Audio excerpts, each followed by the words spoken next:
en esta tarde de 7 caídas de un profeta. Y yo voy a tratar de entrar en el PowerPoint, pero voy a necesitar que me ayude con la Biblia. Así que lo primero, olvídese de la hora. Olvídese de la hora.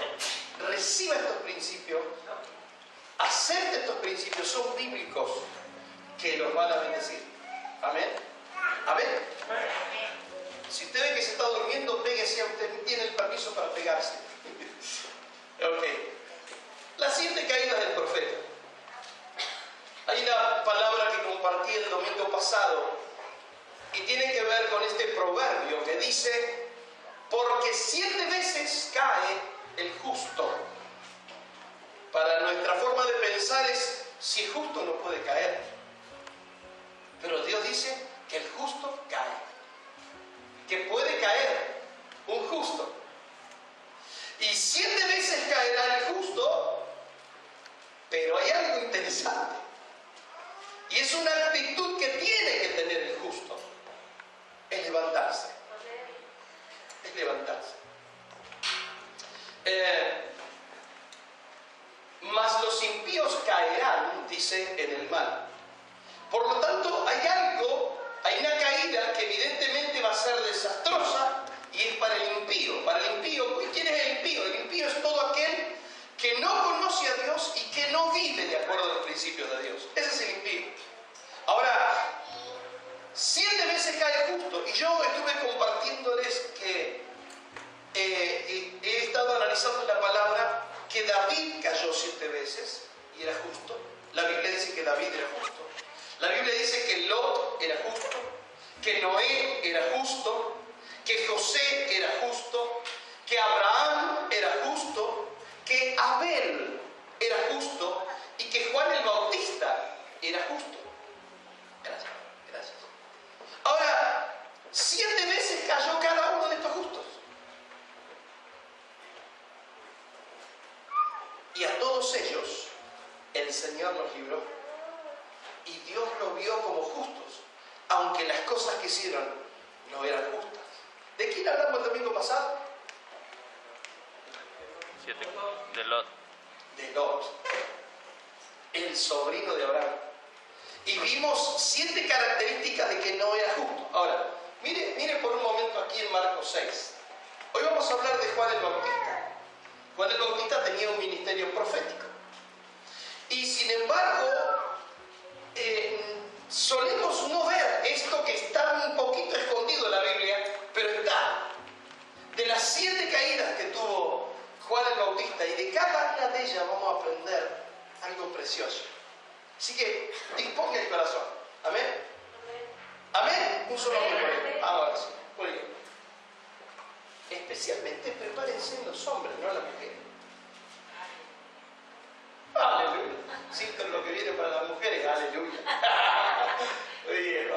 Porque Herodes temía a Juan, sabiendo que era, dice la Biblia, que Juan el Bautista era varón justo y santo. Diga conmigo, ¿qué dice la Biblia? Que él era ¿qué? Justo y santo. Y le guardaba a salvo. ¿Quién? Herodes. Herodes lo quería cubrir. En algún sentido quería cubrirlo a Juan el Bautista. Y oyéndole, se quedaba muy perplejo. Pero le escuchaba de buena gana. Mire, semejante asesino que era Herodes. Y sin embargo, a él le gustaba escucharlo, a Juan el Bautista. Y trataba de guardarlo, en algún sentido trató de guardarlo. Pero por sus palabras, por lo que dijo, él quedó trabado. Él quedó encarcelado por lo que dijo. Ustedes recuerdan que Herodes le robó la esposa a su propio hermano y se acostó con ella.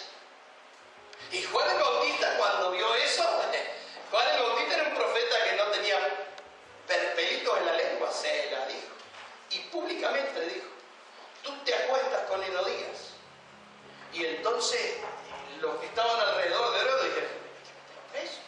Y lo llevaron preso al pobre Juan el Bautista. Y un día la hija de Herodías, una jovencita aparentemente muy bonita, se puso a bailar delante de Herodes cuando Herodes estaba bien picadito con el alcohol. Y entonces él la vio y dijo, pídeme lo que quieras que te lo doy. Delante de toda la gente del reinado. En la mesa, pídeme lo que quieras que te lo doy, le dijo la jovencita. Y la jovencita fue y le dijo a su mamá. Y la mamá le dijo, dile que te pongan en una bandeja la cabeza de Juan el Bautista. Y entonces Herodes, que en algún momento lo defendió a Juan el Bautista, ahora se vio en la obligación de tener que mandar a cortarle la cabeza. Y así lo hicieron. No dice cómo fueron las circunstancias, pero lo cierto es que le trajeron en bandeja la cabeza de Juan el Bautista. Así fue el ministerio de Juan el Bautista. Así terminó este querido profeta. Pero quiero acercarle una lupa, quiero poner el zoom y entrar a mirar la vida de Juan el Bautista, porque este hombre Dios lo considera justo y santo. Y yo encontré cosas muy serias acerca de Juan el Bautista. Y algún día allá en los cielos me juntaré con Juan el Bautista, el barbudo ese, y le tendré que decir, perdóname Juan, hablé de vos, pero yo hablé lo que dice la Escritura. Es que Juan el Bautista era bravo, hermano. Y imagínense si allá arriba también está enojado conmigo. Así que de antemano, Juan, perdóname, pero yo voy a decir lo que dice la Biblia de vos. ¿Qué les parece? Vamos a entrar en esta aventura. 7 caídas de nuestro querido amigo Juan el Bautista. La primera caída es que él se desenfocó. Es decir, se salió del ministerio para el cual Dios lo había llamado. Quiero mostrárselos a través de la Biblia. Dice el libro de Mateo, el capítulo 11, del verso 12 en adelante, y al oír Juan el Bautista, estaba en la cárcel, y al oír Juan en la cárcel los hechos de Jesús, de Jesucristo, le envió 2, diga conmigo 2 de sus discípulos. ¿Discípulos de quién? Muy bien, están despiertos, muy bien, felicito. Despiertos. Le envió 2 de sus discípulos para preguntarle, ¿eres tú aquel que había de venir o esperaremos a otro? Miren lo que le mandó a decir. Estaba preso y le dijo a 2 de los discípulos, vayan y díganle a Jesús si es él el que había de venir o tendré que esperar a otro. Respondiendo Jesús le dijo, id y decirle a Juan las cosas que oís y veis. Los ciegos ven, los cojos andan, los leprosos son limpiados, los sordos oyen, los muertos son resucitados y a los pobres es anunciado el Evangelio. Y bienaventurado es el que no halle. Mire lo que le dijo al final. Se lo mandó a decir Jesús a Juan el Bautista. Y le dijo, y bienaventurado es el que no halle tropiezo en mí. Es decir, que Jesús pudiera ser tropiezo para alguien. ¿Para quién puede ser tropiezo Jesús y su ministerio? Ahora, esta segunda caída nos está hablando, bueno, antes de esto. ¿Ustedes se acuerdan qué dijo Juan el Bautista cuando él lo vio venir y venía para bautizarse Jesús? ¿Qué dijo Juan el Bautista? A ver si se acuerdan por ahí.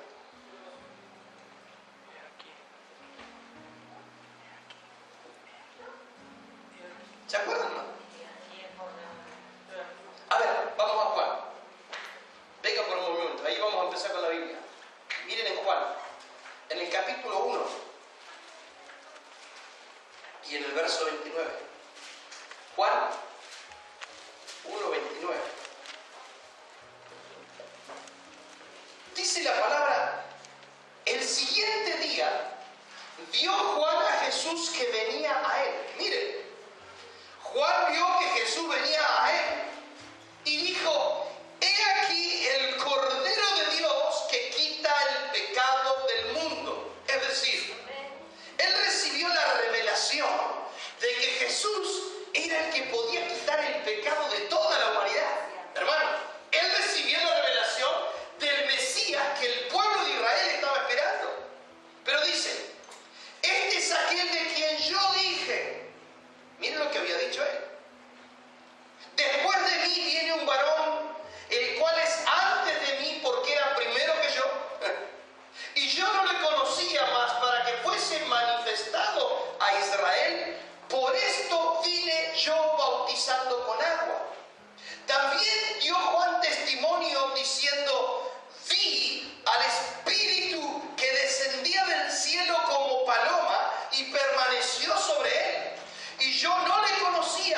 porque se desenfocó ministerialmente. Y hay etapas en la vida del cristiano, hermano, que cuando tú conoces a Dios, cuando Dios se te revela a tu vida, empiezan todos los ataques de las tinieblas y te desenfocas. La idea es que te olvides de lo que Dios te dijo que debías hacer. ¿Cuántas veces hemos recibido una palabra de Dios en nuestra vida? Pero cuando pasamos por un momento de crisis, como Juan, que estaba en la cárcel, en ese momento se desenfoca ministerialmente, se olvida de lo que Dios le había dicho anteriormente y aborta la palabra de Dios. La aborta. La primera caída de Juan fue que se desenfocó ministerialmente. La segunda caída. El problema de Juan es que tenía un problema de vestimenta. Y aquí yo le puse espiritualidad según vestimenta. ¿Por qué? Miren, en Juan justamente, el verso 1 del 24 al 34, allí leemos parte de lo que leímos recién. Parte. Pero dice, al siguiente día vio Juan a Jesús que venía a él y dijo: el Cordero de Dios, que quita el pecado del mundo, este es aquel de quien yo dije: después de mí viene un varón, el cual es antes de mí, porque era primero que yo. Parece un trabalengua. Y yo no le conocía más, para que fuese manifestado Israel.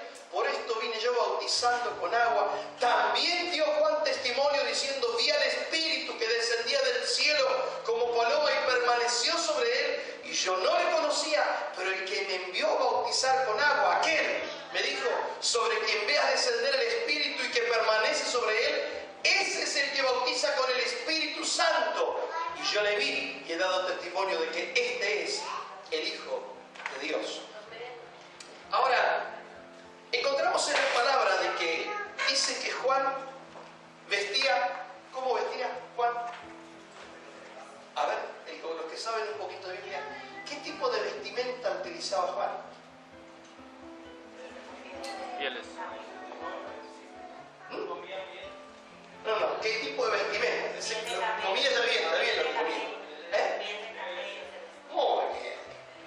Dice que utilizaba piel de camello, un cinto de cuero, dice, y vestido de piel de camello. ¿Ustedes alguna vez vieron un camello? Aparte de verlo en la película, ¿lo tuvieron cerquita? ¡Ay, hermano! Cuando ese bicho transpira, ¡qué olor! ¡Qué olor! Estaba yo en Israel y me lleva Claudio a la parte norte, digamos, de lo que es donde uno puede ver Jerusalén, y había allí unos camellos, unos beduinos, rentaban los camellos para que uno aprendiera lo que es andar a camello. Claro, son unos bichos altos, hermano, como esta altura más o menos, el arco ahí. Para subir allá abajo hay que esperar que el tipo se agache. Bueno, claro, si un camellito chiquitito, yo estoy hablando de los camellos ya adultos, ¿no? El olor, hermano, que tienen esos bichos.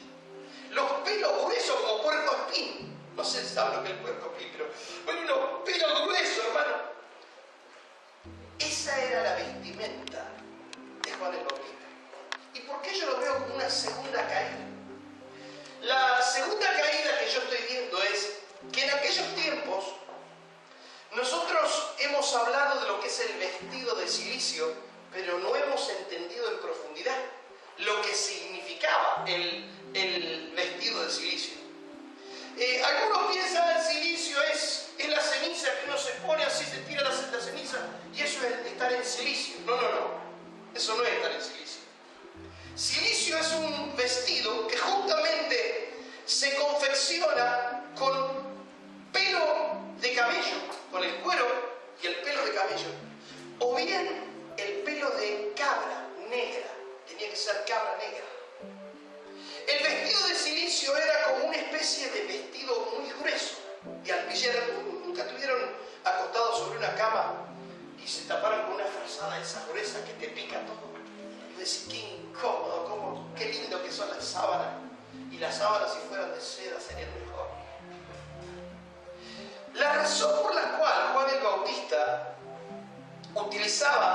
este vestido de camello tiene que ver con una costumbre que venía de unos 300 años aún antes de Cristo. Y en ese tiempo existían los ascetas. Ascetas no son los zetas del cartel. Los ascetas, A-S-C, ascetismo, el ascetismo o el asceta. El asceta eran personas que creían que la espiritualidad se podía alcanzar por medio de flagelar el cuerpo. Por eso aquellos que estaban en tristeza, en agonía o estaban pasando un momento difícil de su vida, se vestían de silicio, esa ropa gruesa, y era muy barata. Los reyes generalmente no utilizaban el silicio. En el Antiguo Testamento encontramos, por ejemplo, que algunos reyes se vestían de silicio. David fue uno. Que en momentos difíciles de su vida, en momentos de tristeza, de congoja, ellos se ponían esa ropa.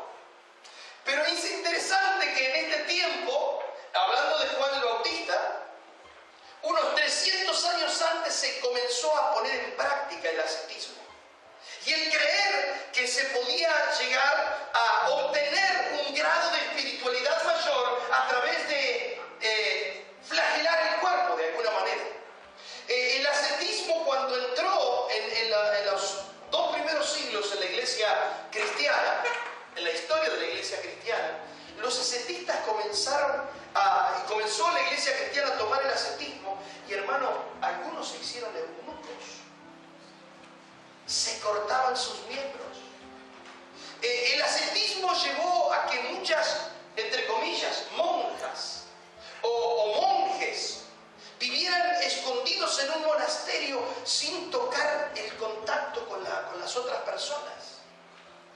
Se flagelaban el cuerpo y algunos utilizaban unos especies de látigos con pedazos de hueso, y con eso se flagelaban el cuerpo porque reconocían que no podían ellos dominar el cuerpo, y entonces decían: vamos a subyugar el cuerpo para que el cuerpo se subyugue al espíritu. Y sin querer, aquí hay una caída en Juan el Bautista, en estar vestido de silicio constantemente. Su vestidura era una vestidura de piel de camello. ¿Qué tal? Es decir, que Juan el Bautista, por más que era un profeta de Dios y un hombre al que Dios lo veía como justo, tenía principios ascetistas, que si lo miramos a través de la historia de la cristiandad, de la historia, hermano, en el tiempo de la Edad Media, los ascetistas que utilizaban o se ponían el vestido de silicio, utilizaban lo que nosotros hoy llamamos alambre de púa. Esos alambres que tienen punta.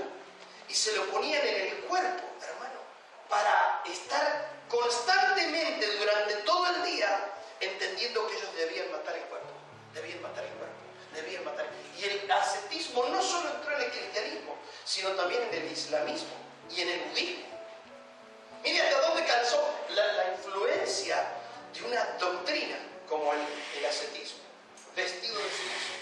Uno de los problemas de nuestro querido hermano es que no pudo disfrutar la vida por andar vestido como andaba.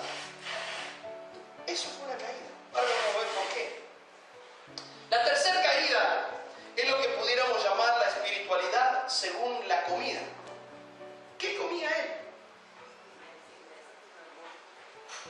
¿Qué comía? Hermano, no te estoy diciendo langostino. No es que iba a un restaurante y le daban unos langostinos allí del Mediterráneo, como es en México, donde están todos los calamares y todo. ¿Cómo se llama ese lugar? Veracruz, ¿no? Cerca de Veracruz, ¿no? Ajá. No son esos langostinos.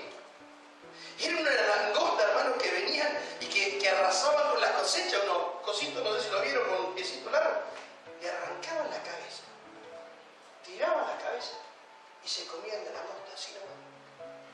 Ni cocida, hermano. Miren el grado de la espiritualidad que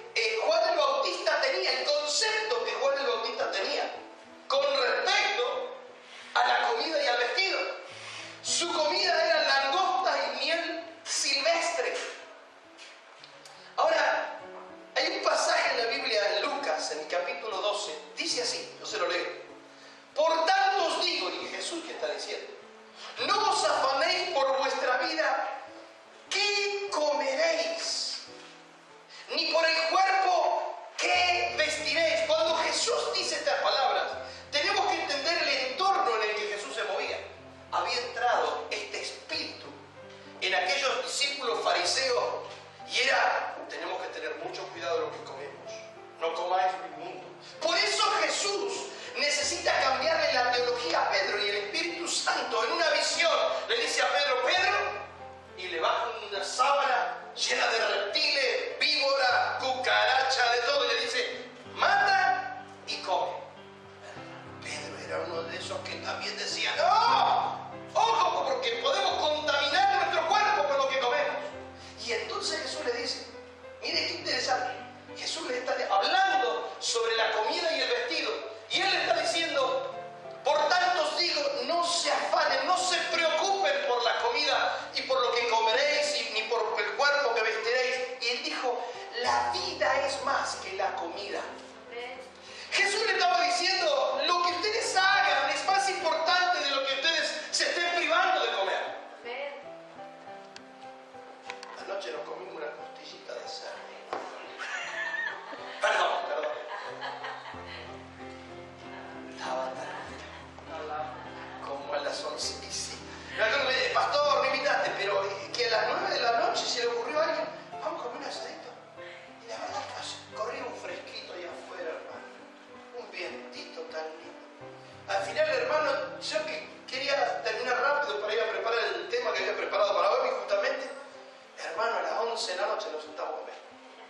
Pero ese fresquito. Y al disfrutar ahí del sacar de la brasita, hermano. ¡Oh! ¿Le doy a alguien le estoy dando hambre? No predico más. La comida de Juan el Bautista, hermano, era langosta y miel silvestre. Oh. Había también en aquellos tiempos dos corrientes. Pero antes quiero hablarles de lo que era el hedonismo. Los hedonitas decían, al cuerpo hay que darle todo el placer que quiera. Entonces los hedonistas decían, bueno, y decía instantáneamente. Ese era el concepto, te estoy hablando de aquellos tiempos, hermano. La filosofía de aquellos tiempos por ahí. Hay que hacer lo que se te viene en gana. Entonces el hedonismo fue una práctica que por momentos fue muy fuerte dentro del romanismo. ¿Ustedes se acuerdan cuando ellos comían y entraban a comer manjares? Y allí nomás se daban vuelta, vomitaban para sacar todo lo que tenían adentro, para volver a comer otra vez. Eso era el hedonismo en potencia, es decir, llegaron a eso.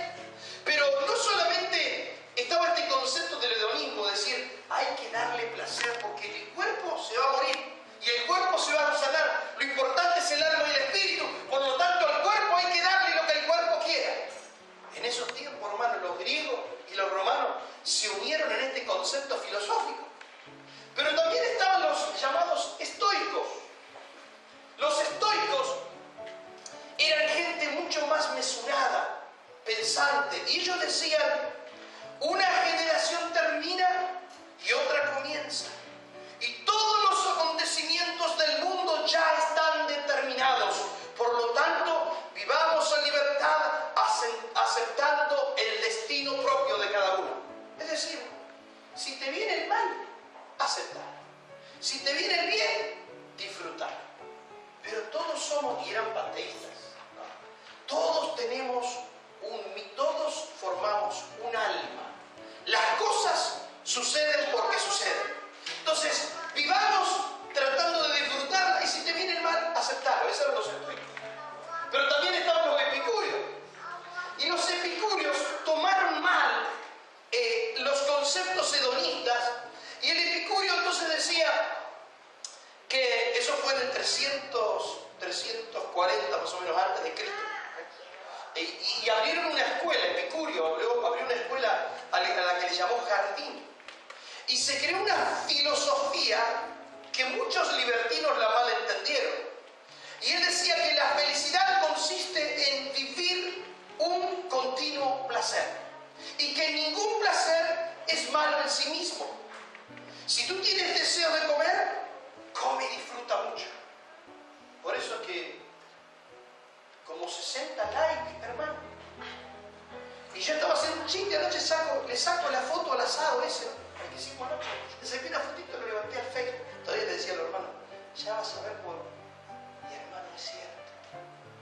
Esas cosas, 60 likes. Pongo, Jesucristo te pide que renuncie, un solo like. Pero le poní comida, hermano, y hay 60 likes. Ay, en este mundo vivimos. Y los epicúreos, o Epicurio mejor dicho, él quiso entablar una filosofía, pero algunos se pasaron de vuelta y dijeron, no, Epicurio tiene razón, hay que darle disfrute a la vida. Y entonces caían en homosexualismo y todo lo demás, perversiones.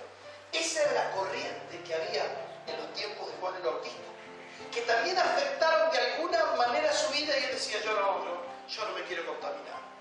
Más vale piel de camello para recordar todo el día que debo sacrificar mi cuerpo, y comida langosta, y no langostino, langosta y miel silvestre. Esa fue una caída. Y uno se dio cuenta que él podía disfrutar la vida de otra forma. Cuarta caída. La cuarta caída de Juan el Bautista fue, perdón Juan, preparar discípulos legalistas. Yo diría, ¿cómo es eso de que preparó discípulos legalistas? Miren, Mateo capítulo 9, versículo 14 dice, entonces vinieron a él los discípulos de Juan. ¿A quién vinieron? A Jesús. A Jesús vinieron los discípulos de Juan. Dice, entonces vinieron a él los discípulos de Juan diciendo, ¿por qué nosotros y los fariseos ayunamos muchas veces y tus discípulos no ayunan? En otras palabras, el concepto de aquellos días era que el que ayunaba era una persona espiritual. Y déjenme, por favor, quiero voltearles un ídolo. Apostólicamente les quiero voltear un ídolo sobre el tema del ayuno. Lo primero que la palabra nos enseña en los evangelios es que Jesús ayunó 40 días. Es decir, que Jesús practicó el ayuno, no estaba mal. Quiero que entienda que lo que le voy a decir, le estoy diciendo en base a que creo que el ayuno no está mal, que el ayuno es correcto porque Jesús ayunó. El problema está en qué es lo que pensamos del ayuno. Aquí dice que le fueron los discípulos y le dijeron al maestro, maestro, nosotros los fariseos ayunamos y los discípulos de Juan también ayunan. ¿Por qué no ayunan los tuyos? En otras palabras, ¿por qué son tan poco espirituales tus discípulos? Eso es lo que le estaban diciendo allí a Juan, al Señor Jesucristo. Y yo necesito que venga al libro de Lucas. Quiero que mire un pasaje para que entienda esto. Lucas en el capítulo 18. Lucas capítulo 18, versículo 9. Vamos a comenzar ahí. Lucas 18, 9.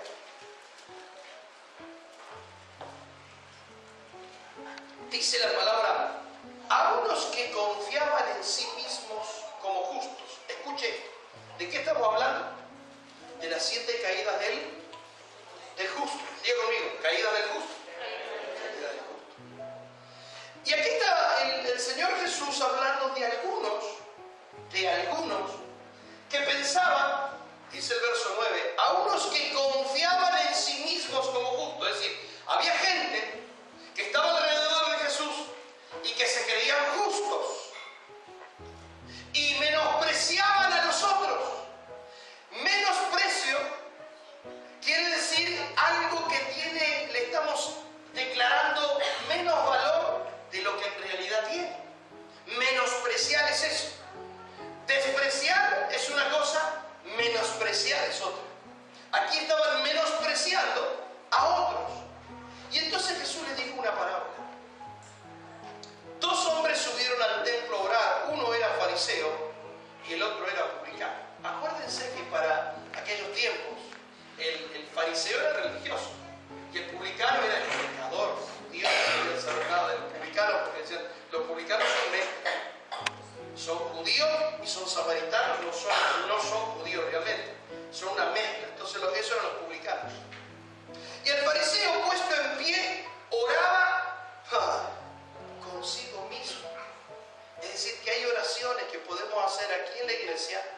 aún en tu casa, pero que oras para ti.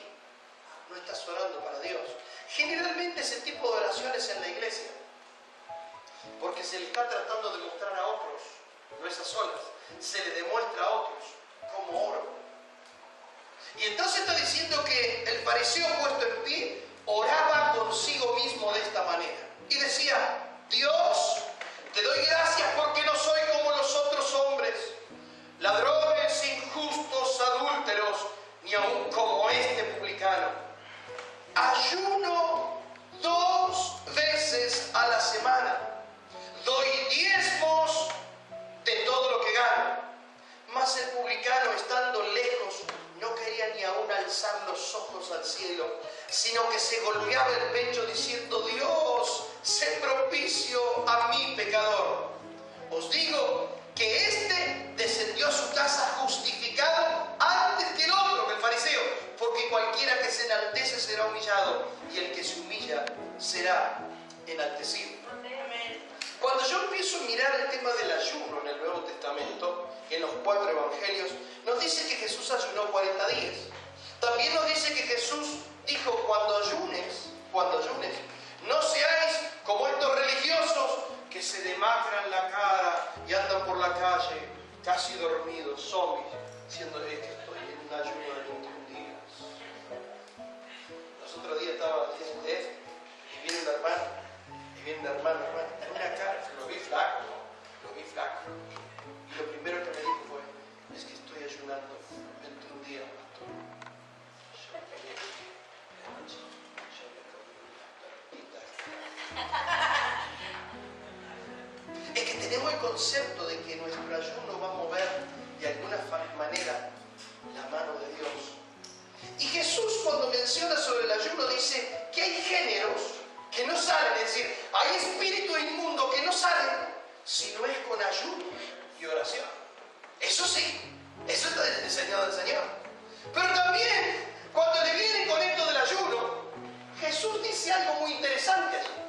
Y le dice: mientras el esposo está, ellos están de fiesta.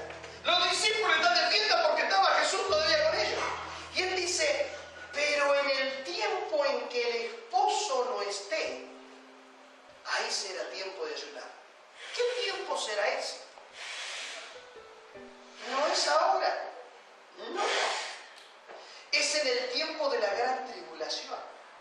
Porque nosotros hoy tenemos al esposo a través del Espíritu Santo en nuestra vida. Nosotros todavía podemos disfrutar de la presencia del Espíritu Santo en nosotros, la podemos disfrutar. Hermano, yo recién me disfruté la presencia del Señor cuando los hermanos ministraban la adoración. Yo me la disfruté, hermano. Yo lo vi hasta que le vi la cara a Jesús. Yo lo disfruté. Yo disfruté la adoración. Y las iglesias y los hermanos en distintas etapas de su vida disfrutan de la presencia de Dios. El problema es cuando el Espíritu Santo ya no está en la tierra, porque se fue con la iglesia, cuando Cristo venga a buscar al suyo. Ese va a ser un tiempo en el que más vale que ayune. Entonces el ayuno, no digo que no hay que ayunar en este tiempo. Estoy diciendo que el ayuno de Dios, que Jesús ayunó, pero cuidado con hacer del ayuno un misticismo. Una herramienta. Ahora, si tú quieres bajar de kilo, bueno, puede ser que te venga bien el ayuno. Pero de ahí a que tú vas a manipular a Dios por medio del ayuno, hermano, eso es parte del ascetismo. El ascetismo era: flagela tu cuerpo. Mira esto. No digo que no ayune, hermano, quiero que me entiendan. Sino lo que le estoy diciendo es: cuidado con caer en los extremos y creer que a través del ayuno vamos a lograr un montón de cosas. Yo he hecho ayuno de 21 días. Y he llegado a hacer 21 días. Hermano, yo sé lo que es. Y cuando he tenido que ayunar, ha sido porque Dios me ha dado una orden precisa de ayunar. Si no, yo sigo disfrutando la comida que Dios me la dio. Y yo doy gracias cada vez que voy a comer, cada vez que nos sentamos en la mesa con Poli o desayunamos, siempre le damos gracias. En el restaurante, donde fuera, nosotros inclinamos nuestra cabeza y le damos gracias a Jesús, porque nos provee esa comida preciosa y podemos disfrutarla. Pero cuidado con caer en el otro extremo. Y si no, yo tengo que meterme en un ayuno. Ay, que esto lo voy a combatir con un ayuno. Vas a combatirlo con el ayuno. Vas a combatir entendiendo que el Señor Jesucristo quiere ser tu Señor todos los días. todos los días. No es con vestido, no es con comida. La quinta caída de nuestro querido amigo, y perdón Juancito, el problema de Juan, esto les puede sonar grosero, pero el problema de Juan fue una caída en Juan el Bautista, en seguir preparando discípulos. Sí, sí. Algunos pueden decir, no estoy de acuerdo. Ok, déjenme, se voy a presentar, a ver si es cierto. Bueno, eso lo voy a ver después. La quinta caída tiene que ver que Juan había recibido una revelación de que Jesús era el Mesías. Mi pregunta, y quiero hacerle una pregunta, es ¿por qué entonces Juan siguió teniendo discípulos? ¿Qué hubiésemos hecho tú y yo cuando vamos a suponer que viene el Señor y Dios me dice, ese es el Señor Jesucristo? Yo lo primero que le hubiese dicho a mi congregación, hermano, ¿qué? Vayámonos con Él.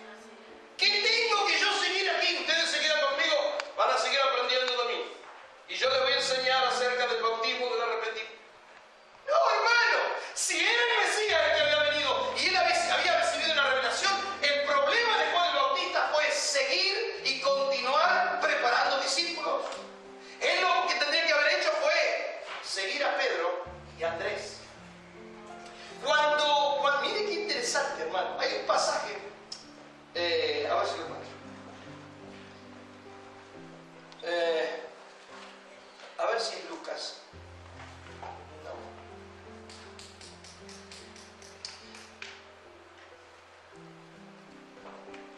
¿Dónde está el pasaje que le leí? A ver si es Lucas 18. Déjenme mirar un momentito.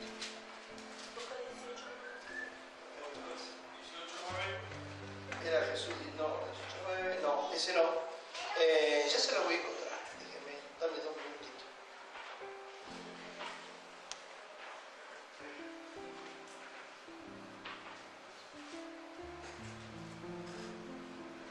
Juan 1:29. Juan capítulo 1. Ahí está. Verso 29. Pero la segunda parte. Verso 35. Mire esto, mire esto. Juan capítulo 1, verso 35. El siguiente día, otra vez estaba Juan y 2 de sus discípulos. ¿Qué Juan era él? Juan el Bautista. ¿Con quién estaba? Con 2 de sus discípulos. Y mirando a Jesús que andaba por allí, dijo, he aquí el Cordero de Dios. Le oyeron hablar los 2 discípulos y ¿qué hicieron? Dígalo usted. Siguieron a Jesús. Ya no eran discípulos de Juan. Se fueron con Jesús. Mire quiénes eran. Y volviéndose Jesús y viendo que le seguían, les dijo, ¿qué buscáis? Ellos le dijeron, buscamos al rabí. Buscamos un maestro. Ellos querían seguir en esta línea de tener un maestro. Buscamos rabí, buscamos maestro. Entonces le dijeron ellos, ¿dónde moras? Les dijo Jesús, venid y ved. Fueron y vieron dónde moraba y se quedaron con él aquel día porque era como la hora 10. Andrés, hermano de Simón Pedro, era uno de los 2 que habían oído a Juan. Cuando Juan les dijo, este es el Cordero. Y hablaba y habían seguido a Jesús. ¿Quién era este? Andrés,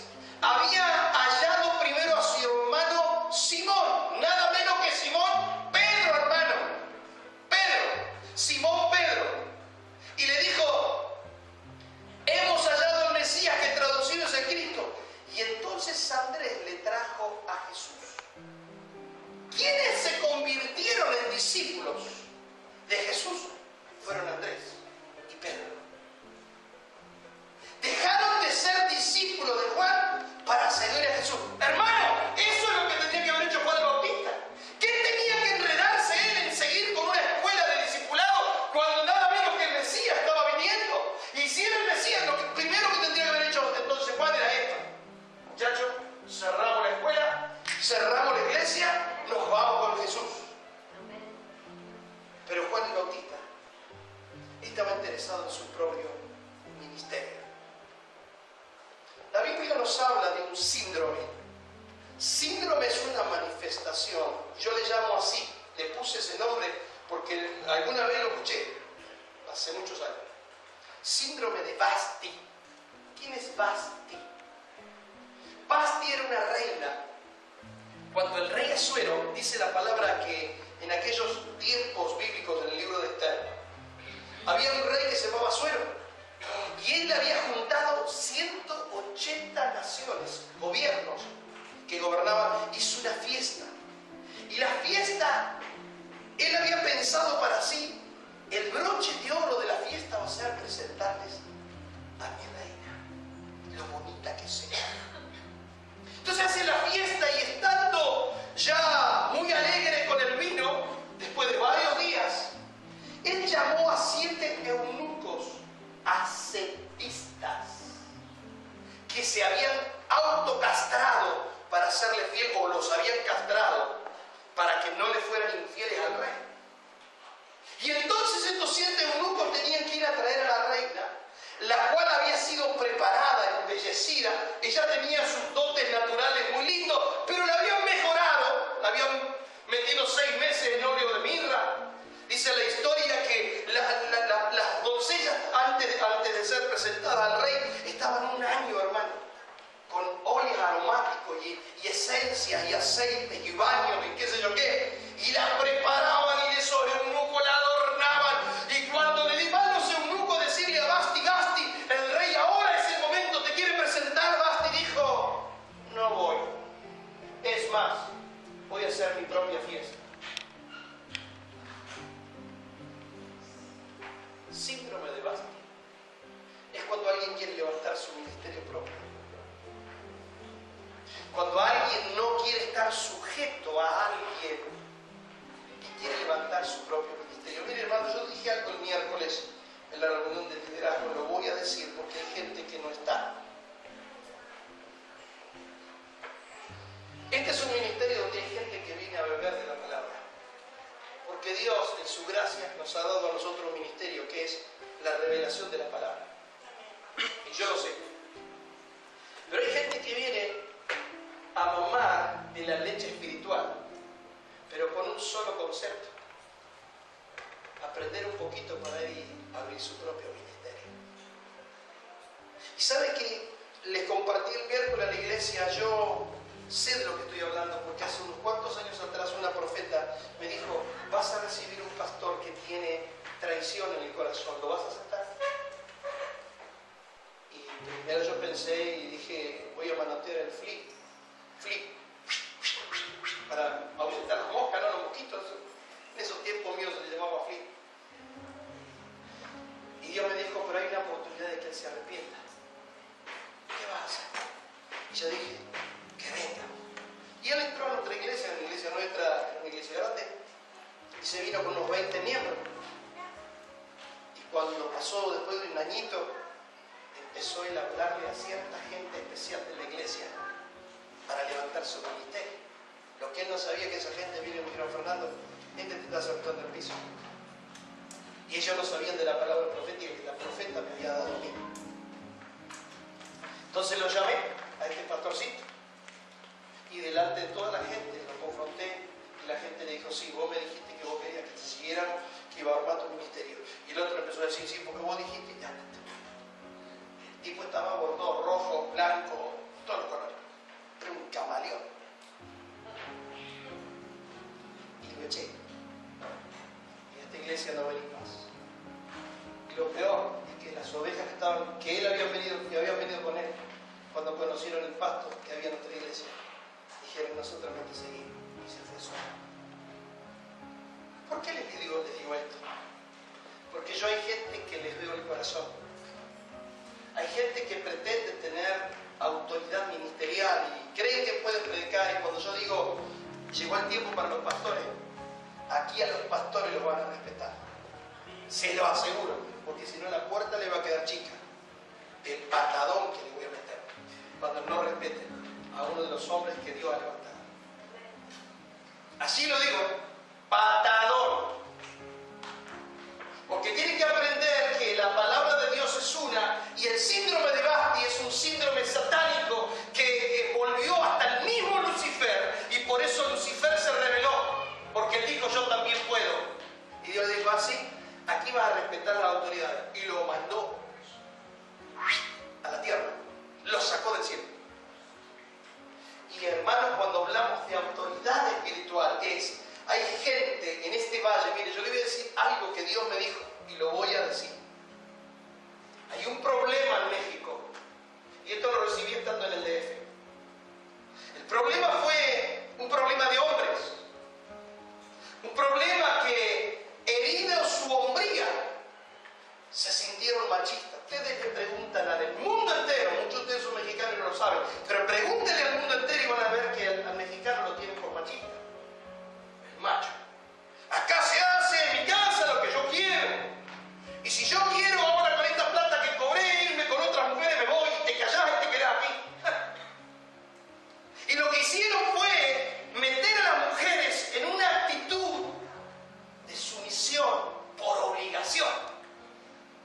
Entonces las mujeres han sufrido el poder ver en el hombre una autoridad que Dios quiso que el hombre tenga.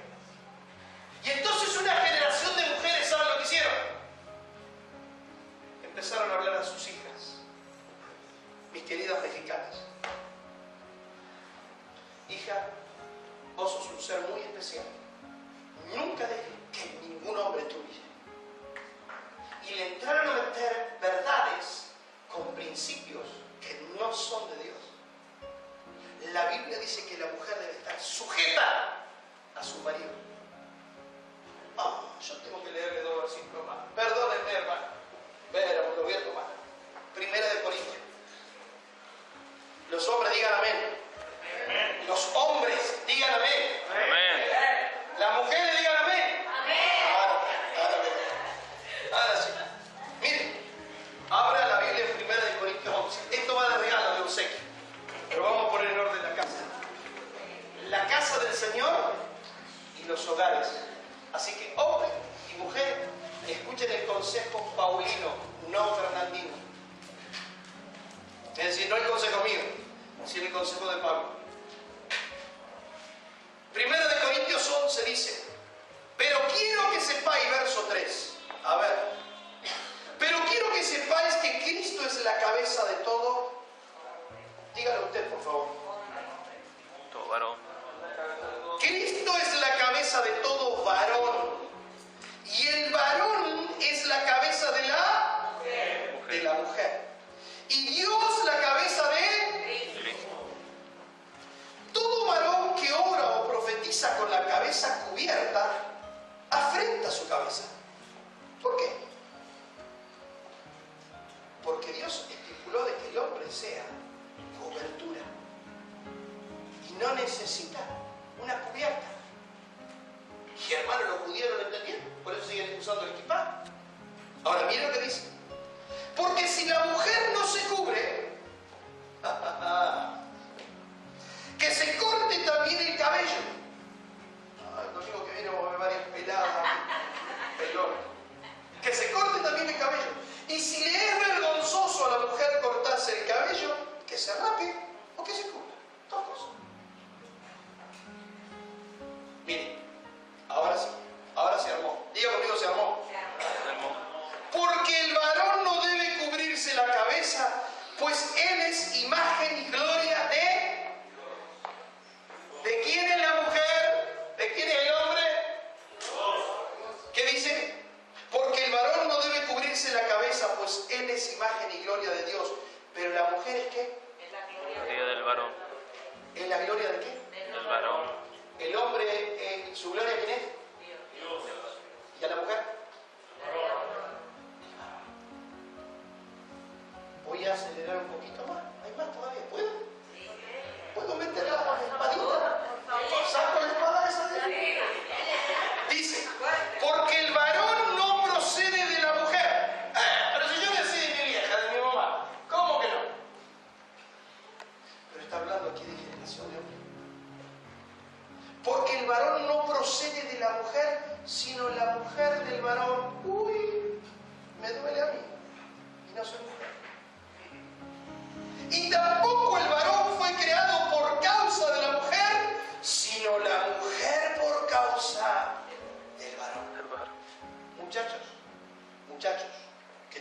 casado. Estos son principios bíblicos. El hombre no debe seguir a la mujer, sino la mujer al varón. No sé si me entendí. Por lo cual la mujer debe tener señal de autoridad sobre su cabeza por causa de los ángeles. Pero ahora sí, en el Señor ni el varón es sin la mujer, pónganse contentos, ni la mujer sin el varón. Es decir, nos necesitamos. Y delante de Dios somos iguales. Escucha, hermano, aquí quiero dejar en claro esto. El varón no es más que la mujer delante de Dios. La mujer y el hombre delante de Dios son iguales. El problema es funciones. Dios le dio funciones al hombre que no se las dio a la mujer. Y la mujer necesita. Yo he conocido mujeres que han hecho de mamá y de papá. ¿Saben cómo están esas mujeres que por años hicieron eso? Estresadas. Porque tuvieron que tener la carga que Dios no las diseñó para llevar la carga de tener que ir a trabajar, tener que comprar, tener que cuidar. La mujer está diseñada para ser la ayuda idónea. Amén, amén. Entonces, ¿saben qué, hermano? Yo creo en el ministerio pastoral de mujeres. Es más, Dios sabe, lo digo aquí por YouTube esto. Yo he levantado pastoras, las hemos ordenado en la iglesia. Ahora quiero decirle algo. ¿Sabe cuándo una pastora tiene que ser ordenada? Cuando no hay hombres que hagan el trabajo. Entonces, ¿Dios qué hace? Levanta mujeres. Porque hay hombres que se lavan las manos, que son mamengos, que les gusta depender de que ella le haga todo, hermano. Y la ven a su esposa y ven los pechos de su mamá. Mamengo, que no cortaron nunca el cordón umbilical. Entonces la mujer tiene que hacer un montón de cosas, porque el hombre es un dependiente de la mujer. Hombre, ponte los pantalones, varón. Dios te hizo gloria de tu mujer. Pero ponte los pantalones en lo espiritual. Porque es fácil decir, ¿acaso mando yo? No, tú manda. Pero tú primero, sé un buen hijo de Dios, un hombre que diga, la mujer diga, que tengo al lado un hombre de Dios. Lo puedo seguir. Pues él es mi ejemplo. Y en muchos hogares eso no sucede. En muchos hogares, hermanos, hay mujeres jezabélicas. La mujer jezabélica en esta iglesia yo no la voy a aceptar. No le voy a dar lugar. Y si no, lean Apocalipsis 2:20 y después me cuentan. Lea Apocalipsis 2:20 y después me cuentan. Eso es para después. El problema, hermano, de Juan el Bautista, esto fue un paréntesis para dejar establecidos algunos principios apostólicos en la iglesia. Cuando yo digo vamos a trabajar el mes de julio con células, significa no que yo voy a relegar a las mujeres. Hermano, si usted supiera el trabajo que van a tener las mujeres en la iglesia. Ya le encomendé al pastor Luis para que con su esposa estén dando una clase de la universidad. Los dos, una clase de la universidad. Y hermano, yo sé, viene un trabajo grande. Vamos a empezar a trabajar en células. ¿Usted cree que yo le voy a depositar en la célula, un hogar, a gente que tú lo llamas al liderazgo para que vengan al liderazgo y te faltan más de las veces que te vienen? Después andan diciendo, ay, pero el pastor no nos tiene en cuenta. No nos tiene en cuenta, no, si lo tengo muy en cuenta. Tan en cuenta lo tengo que no le doy ministerio. Que cuando uno vea fidelidad del ministerio, entonces sí. Pero hay gente fiel, muy fiel. Entonces esa gente, hermano, es la gente que Dios levanta. Yo quiero decirle algo, a mí no me importa que haya poca gente o la gente no venga. Me importa que no estén y se pierda la bendición. Pero Dios se va a encargar de llenar la iglesia. Y si tengo que esperar hasta noviembre para que cuando vengan cientos, Dios sabrá. Y sobre los fieles se establecerán las columnas de la iglesia. Pero aquí, el varón tiene que ser varón, porque Dios lo establece en su palabra. Y la mujer está para ser una compañera de esa incansable, pero entendiendo que la cabeza del hogar es el hombre, no es la mujer. Y la mujer no es el cuello. Algunos dicen, sí, mi esposo es la cabeza, pero yo soy el cuello. ¿El cuello? Deja que Dios te trate. Yo no voy a hacer cosas. Yo sé que Dios va a hacer las cosas. Sexta caída. Miren cómo preparaba Juan el Bautista a sus discípulos. Él siguió preparando, discípulos. Pero en el libro de Hechos, aquí creo que está mal. Creo que es Hechos 19.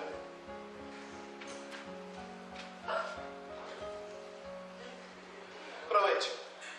Hechos 19, versos 1 al 6.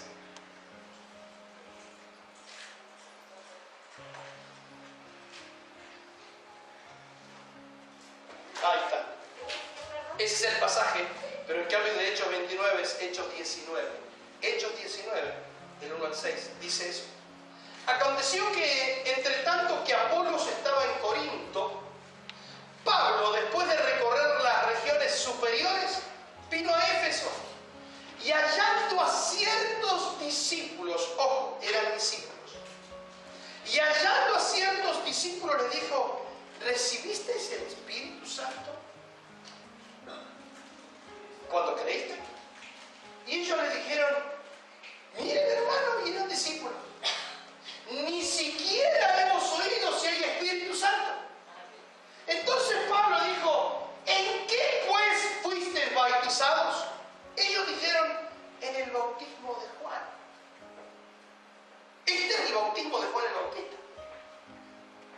Dijo Pablo, Juan bautizó con bautismo de arrepentimiento, diciendo al pueblo que creyesen en aquel que vendría después de él, esto es, en Jesús el Cristo.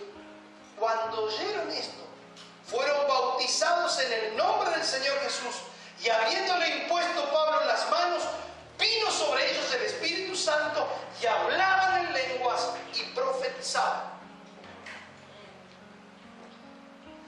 Hizo un ministerio a media, mi querido amigo Juan el Bautista. Él predicó un bautismo solo de arrepentimiento, y no predicó un bautismo del Espíritu Santo, una llenura del Espíritu Santo. Y hermano, vamos a ver que hay mucha gente que va a venir a la iglesia, pero muy pocos bautizados en el Espíritu Santo, llenos del Espíritu Santo.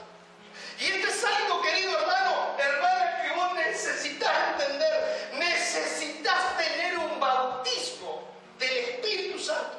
Y soy bautista de tradición, pero yo creo en que el Espíritu Santo necesita tomar y tener una experiencia, que tengas una experiencia especial con el Espíritu Santo. Y después llenarte de experiencia del Espíritu. Pero necesitas tener una experiencia con el Espíritu Santo que te dé la fuerza para decir, yo puedo vencer. Las caídas de los justos caen.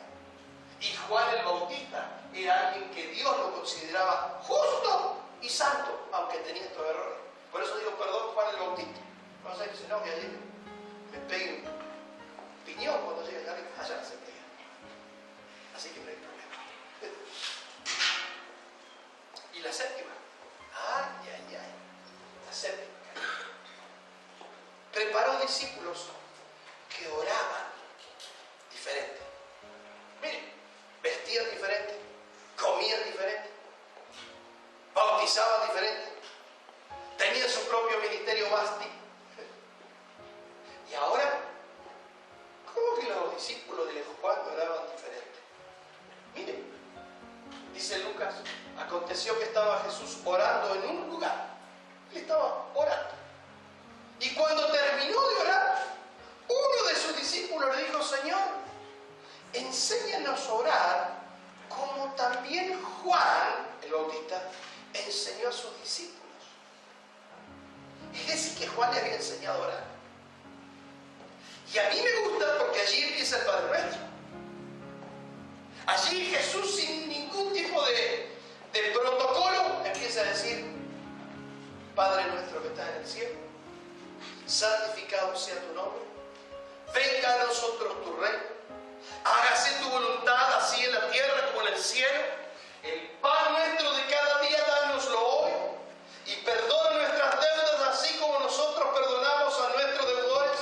Y no nos dejes caer en la tentación. No es y no nos meta en tentación. Y no nos dejes caer en la tentación, mas líbranos del mal. Y les enseña cómo se debe orar. Uno de los problemas, hermano, es no entender que hay oraciones que pueden ser hechiceras. Hay oraciones que pueden encarcelar hermanos. Hay oraciones que pueden maldecir hermanos. Señor, te ruego por el hermano fulano de tal que es un perdido. ¿Está tanto? ¿Cómo que es un perdido?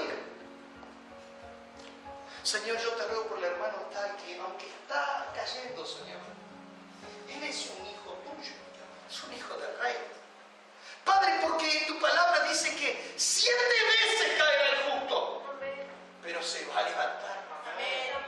Entramos a declarar una palabra profética sobre la vida de nuestro hermano, no palabras que los maldicen, no palabras que los sacan. No, Señor, esta hermana que es una bruja.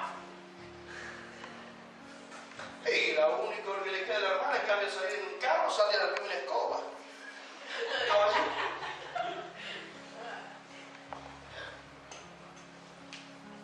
Aprendiendo a orar como Jesús enseñó, nuestro rabí, nuestro maestro, no como Juan el Bautista. Y hay gente dentro de la iglesia, hermanos, que vienen de la escuela de Juan el Bautista. Y necesitamos ser discípulos de Jesús, de nuestro verdadero maestro. Es decir, que podemos decir con toda certeza que a veces nosotros pensamos que caer es cuando alguien se droga. Sí, eso es caer. Pensamos que caer es cuando alguien se baila, engaña a su mujer y se acuesta con otra. Sí, eso es caer. Podemos pensar que caer es el hermano que cada 2 por 3 está mirando pornografía. Sí, eso es caer. Pero bíblicamente, caer es cuando alguien deja de amar a Dios como lo amaba al principio. Eso también es caer. Caer es cuando no confiamos en la gracia, en la misericordia de Dios. Eso es caer. Caer también es cuando no sabemos esperar el cairo de Dios ministerial. Y entonces abortamos la voluntad de Dios y nos vamos rapidito para abrir una iglesia, sin esperar que Dios te ordene a través de las autoridades que Dios puso. Porque dice Romanos que toda autoridad es puesta por Dios. Amén. Así es. Si hay gente que brinca los tiempos, los cairos de Dios. ¿Dónde está el muchacho? ¿Me ayuda? Carlitos. ¿Dónde está el otro?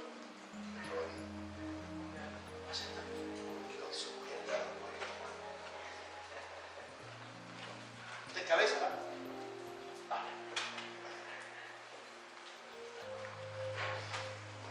Mi hermano, cierra tus ojos un momentito. Cierra tus ojos, por favor. Varona de Dios, cierra tus ojos, que hay propósitos del reino.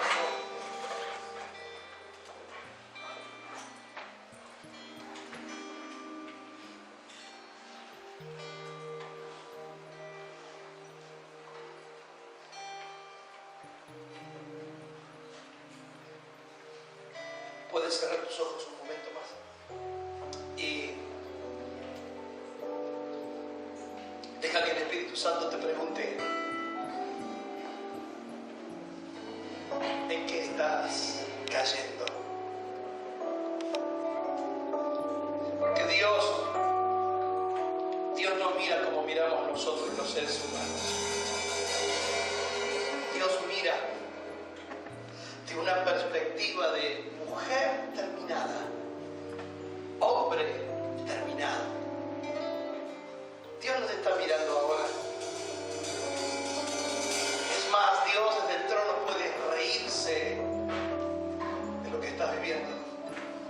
Porque Dios sabe, Él sí sabe cómo vas a terminar. 7 veces caerá el justo. Pero el justo, visto por Dios, no se queda revolcando. El justo, mirado por Dios, es alguien que se levanta.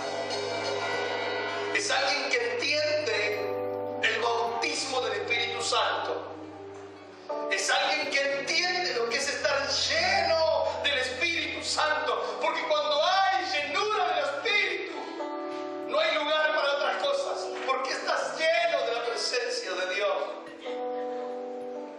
Y es Dios el que necesita. Solo Dios el que puede intervenir un alma y cambiarla.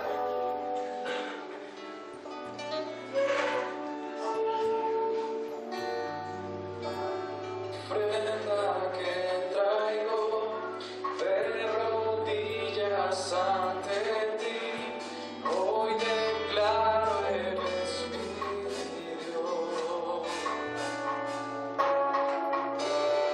Mi vida nada es sin ti.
sobre este lugar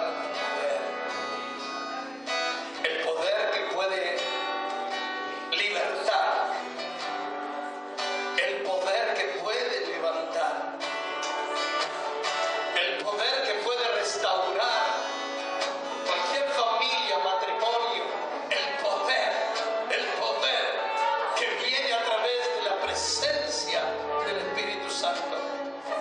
Padre, te recuerdo que tu palabra dice: y recibiréis poder cuando venga sobre vosotros el Espíritu Santo, y me seréis